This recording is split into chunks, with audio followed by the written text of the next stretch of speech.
Hello all, this is Movies with my cat. I'm Nathan, that's my pal Big Head over there, just off camera, as always.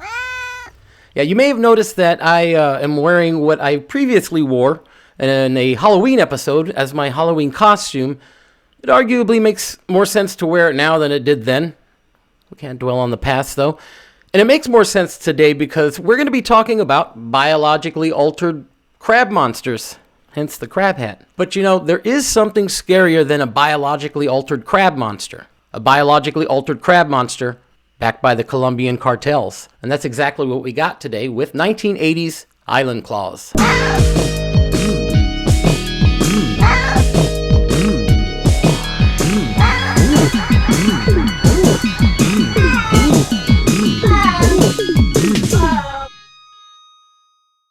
So the thing about Island Claws is, you got it? What the heck happened, buddy? Weird. Okay, and it's all lined up good? The frame looks good? I'm in frame? Okay, awesome. Thank you, Big Head.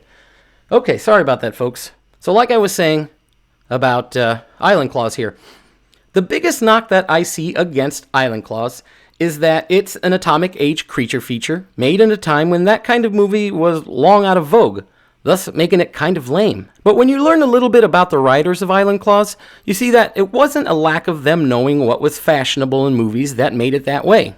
After all, these are the same people that brought you the 1978 exploitation classic, The Amazing Mr. No Legs. This movie's full of what people wanted to see at the time.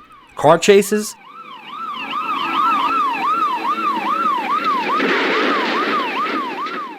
fight scenes, shirtlessness,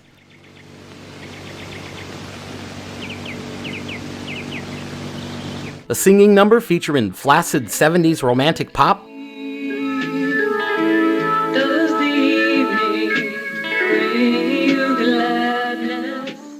and of course, deadly wheelchairs.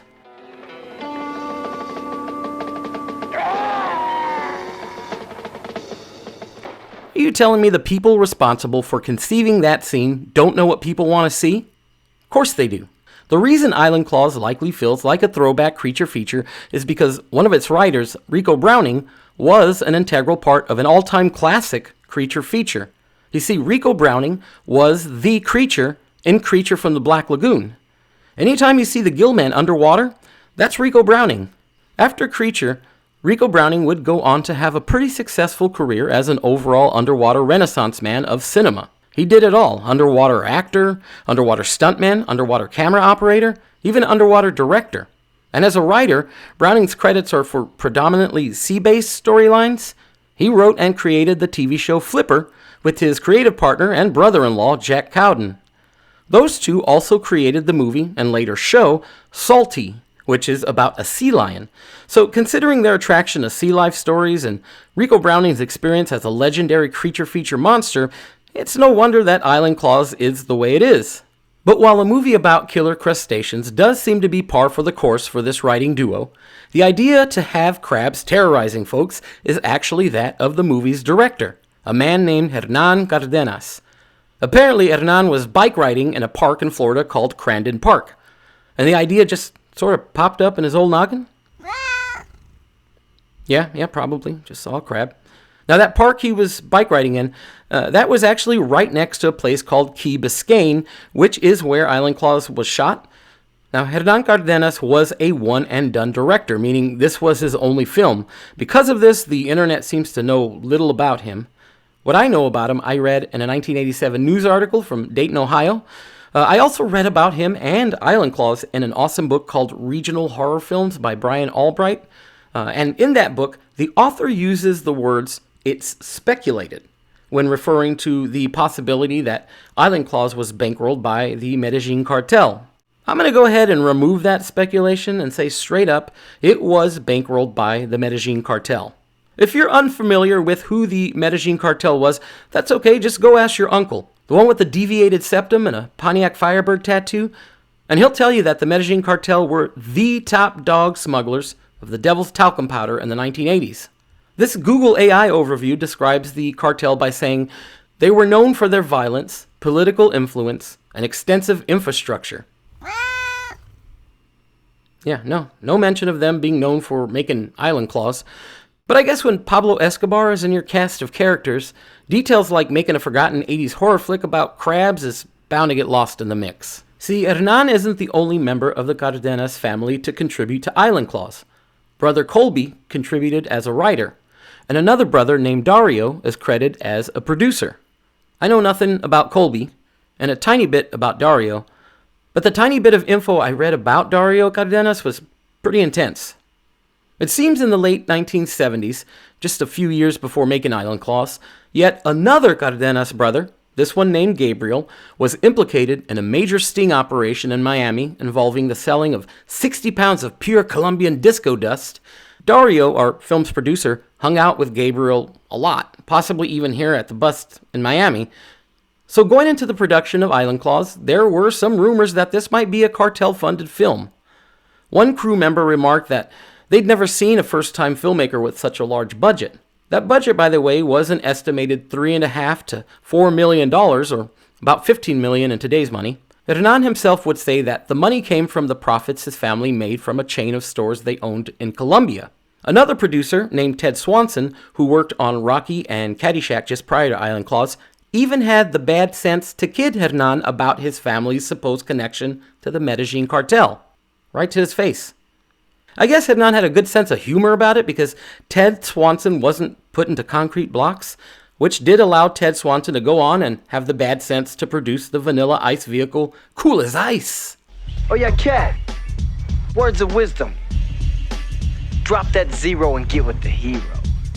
But whatever uncertainty the crew had as to whether or not the Cardenas family had cartel ties was soon erased when both Gabriel and producer Dario were indicted on trafficking charges in 1985 for smuggling in 260 pounds of concentrated South American confectioner's sugar.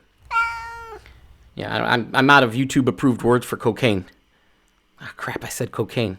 Ah, crap, dang it. Given these charges, it's likely Dario and almost certainly Gabriel had ties to the Medellin cartel. You didn't bring that much product into Florida without the Medellin cartel knowing about it. At a bare minimum, Dario and Gabriel Cardenas shared a room with cartel reps, which makes it plausible that El Patron himself, Pablo Escobar, was at least peripherally aware that there was a crab monster movie being made in Florida that was being financed by laundered drug money. That's bananas. So what did all that laundered money get us? Yeah, lots of crabs, like literally. There's no less than 3 crab wranglers credited here. They call them animal wranglers, but for sure 95% of the time they're just wrangling crabs. They also got the local residents to round up as many crabs as possible and gave them $1 a pop, per crab there. But that's not even close to the most costly crab-related spending in Island Claws, which we'll get to in a bit. Island Claws opens up, appropriately enough, with a shot of a group of crabs minding their business on what looks like a lovely beach, with a jaunty tune playing behind them.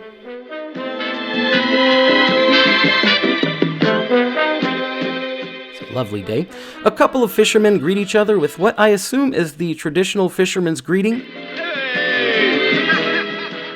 We're then taken to a lab, more specifically, the National Marine Biology Institute. There, we meet 2 women, Jan, played by Joe McDonnell, who's a photojournalist, and her friend Lynn, played by Martina Degnan, who's holding a jar with a crab in it. But Lynn works there at the Marine Biology Institute, so it's not weird or anything. Lynn introduces Jan to Dr. McNeil, who's the head researcher there. Dr. McNeil is played by veteran actor Barry Nelson, who your parents and maybe even your grandparents would recognize because his acting career started in the late 1930s. Now, to horror fans, Barry Nelson might be remembered as Mr. Ullman from The Shining, which was released the same year as Island Claws. Now, the project that's being overseen by Dr. McNeil is one involving the accelerated growth of crabs and shrimp when introduced to heated water. No, not cooking them. I guess just like crabs in hot water. No, it's not boiling water. I don't think. It's just warmer water, like jacuzzi temperature. Why they don't really. No, I said nothing about corn cobs.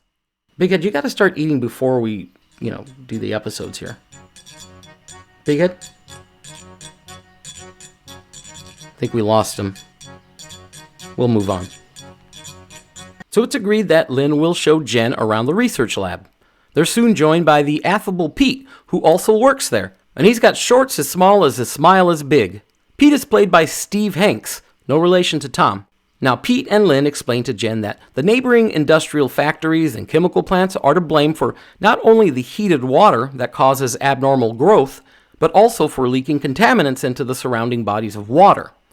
But Jen objects to that because her dad works at one of these plants and he'd never allow for such unsafe conditions. Smash cut to a news report about her dad's power plant's unsafe conditions. The nuclear power plant may be more serious than first reported.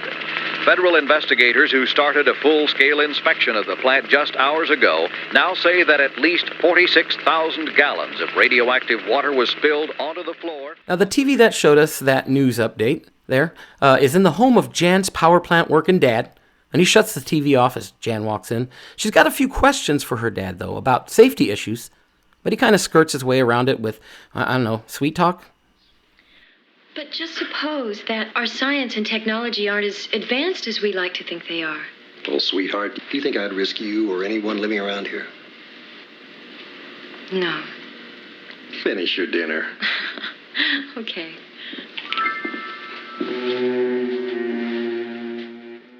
We then get another dose of crab footage, similar to the intro, only this time the music is decidedly more ominous.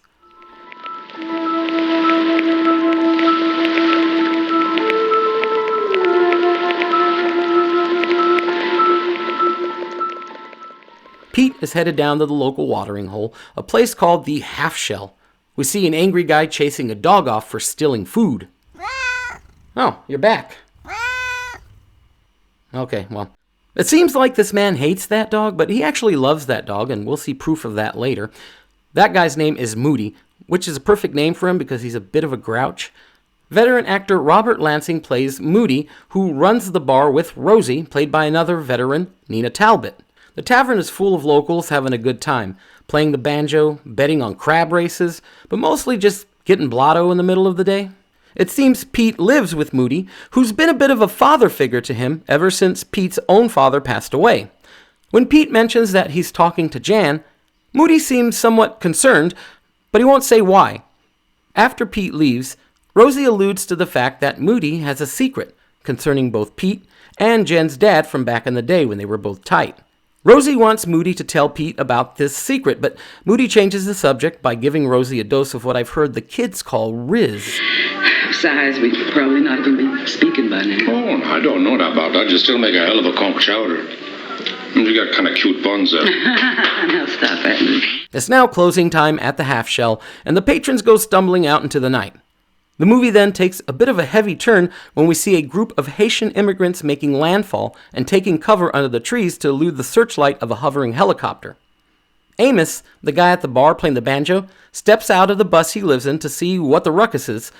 But when he goes back inside, he's met with a horde of crabs. He starts swinging his banjo in a panic, knocking over one of the lanterns and causing the whole bus to go up in flames, burning up Amos and a bunch of crabs inside of it. No, there were no corn cobs. Now, something curious we noticed as the bus burns and tips over. There's some kind of a roar coming out from something we can't quite see. But whatever it is, it sounds big.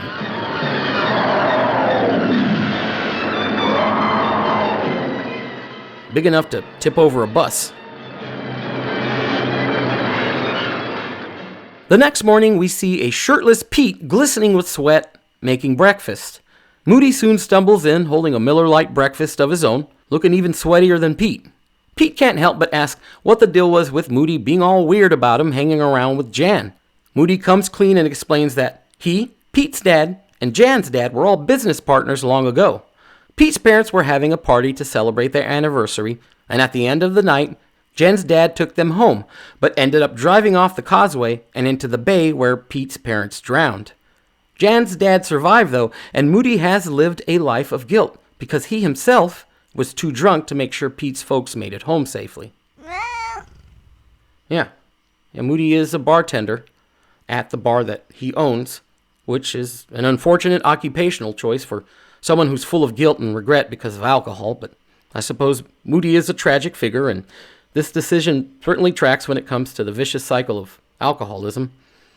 Back at the lab, Dr. McNeil explains some of his team's research to Jan while she snaps a few crab pics.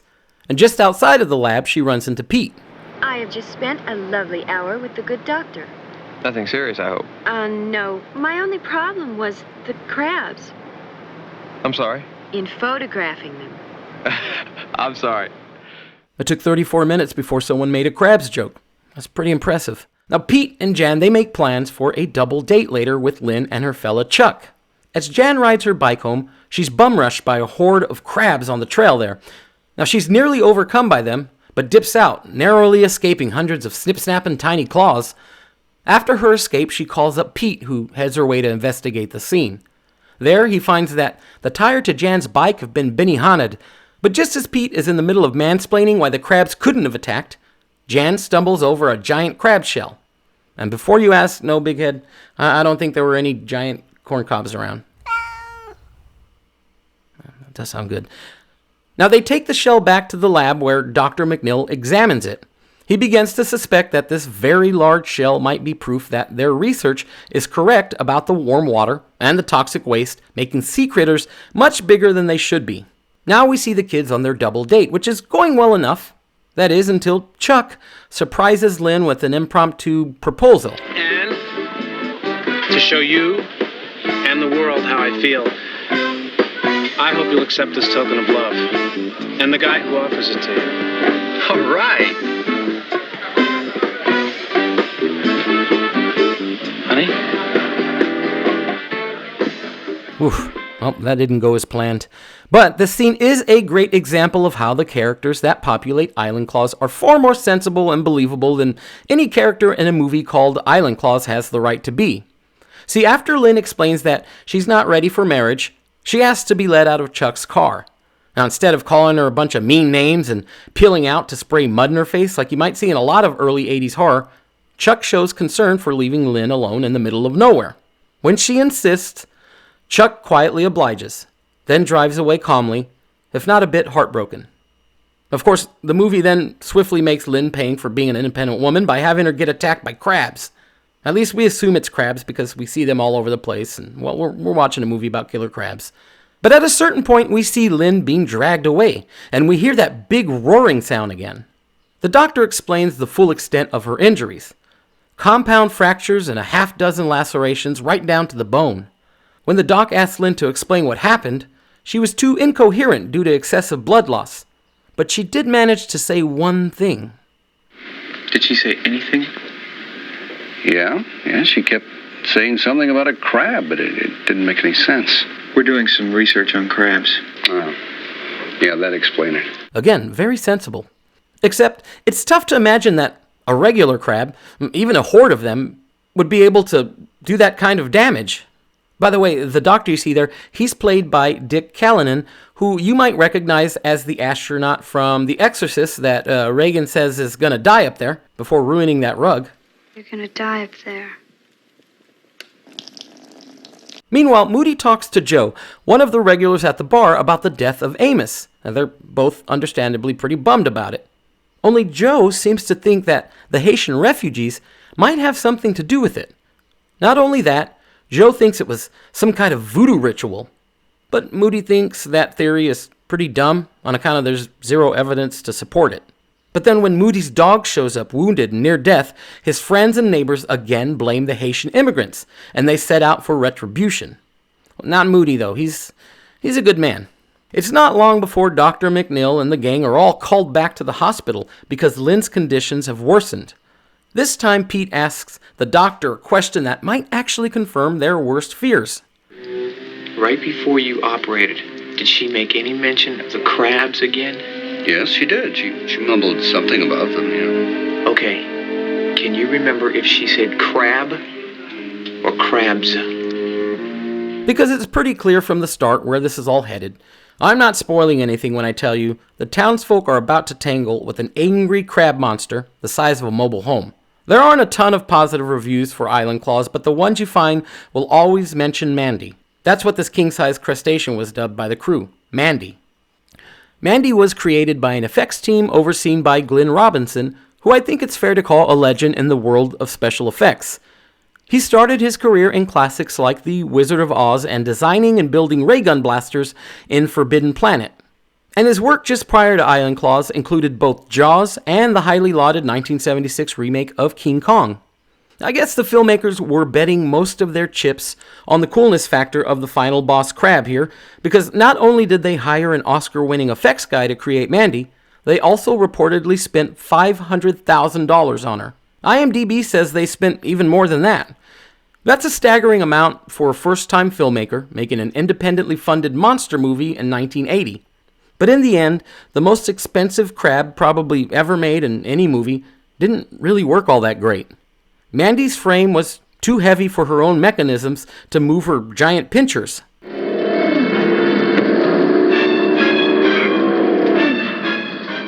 Yeah, they did their best. Luckily, they also spent some of that laundered cartel money on some very good acting talent. Robert Lansing, despite his Irish accent that some have called not great, is fantastic as Moody. Honestly, the whole cast is pretty good. And the underlying themes sprinkled in, like the struggles suffered by families fleeing their home to find a better life and the devastating effects of alcohol, are both surprisingly effective and unexpectedly earnest. Again, especially for a movie called Island Claws. But most of the viewing public in 1980 largely disagreed with me because Island Claws would end up relegated to the realm of the late-night movie of the week, where it aired a handful of times under the name Night of the Claw.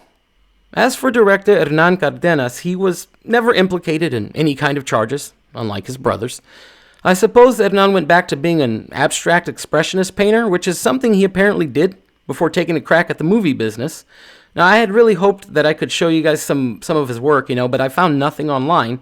But Big Head was kind enough to whip up a little something for us that might have been close to what Hernan was doing with his work. So we got that here, and I'll put that on. Oh, that's nice. Okay, I see what you did here. So there's Pete cooking bacon without a shirt. Yeah, that's a giant crab monster on a pile of some kind of white powdery substance. And what's that golden blob down there? Is that? All right, of course. Well, that's it for Island Claws. If you haven't already seen it, check it out. Better yet, watch it with a friend. And speaking of friends, Big Head, thanks for watching Island Claws with me. Wait a minute.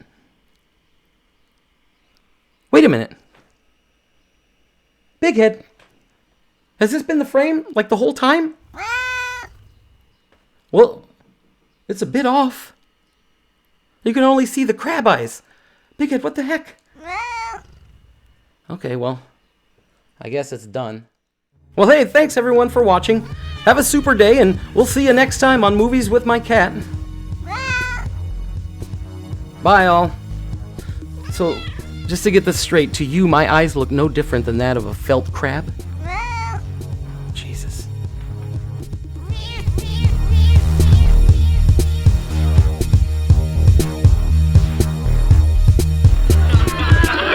You're too much woman for me, babe. Well, you'll never know until you try it, Mother. Whoa, hold on now, sweet pea. You are looking at 185 pounds.